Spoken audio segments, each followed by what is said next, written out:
யா நான் தான் உங்க தாய் கழுவி வந்திருக்கேன்.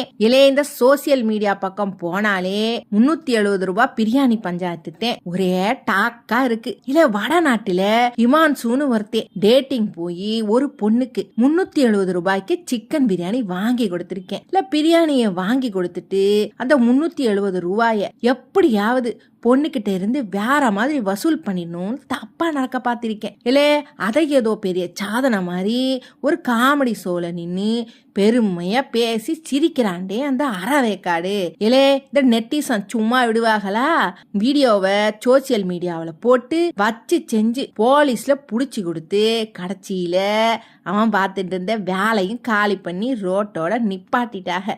அறிவு கெட்டவனே ஒரு பிளேட் பிரியாணி வாங்கி கொடுத்தா உடனே அந்த பொண்ணு உனக்கு என்ன அடிமை நினைச்சியாடே?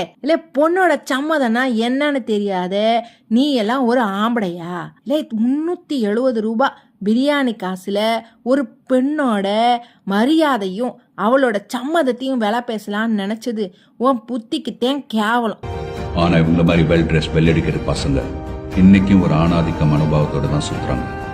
ஒரு பொண்ணோ ஆணோ அவங்க விருப்பத்தை சொல்றது தப்பு இல்லை, ஆனா ஃபோர்ஸ் பண்றது தப்புன்னு இவங்கள மாதிரி ஆளுங்களுக்கு புரியறது இல்லை. என்ன நான் சொல்றது, உங்களுக்கு எங்க சேனல் பிடிச்சிருந்தே லைக் பண்ணுங்க, ஷேர் பண்ணுங்க, மறக்காம சப்ஸ்கிரைப் பண்ணிடுங்க. அப்படிதானே சொல்லிவிட்டு போங்கடே.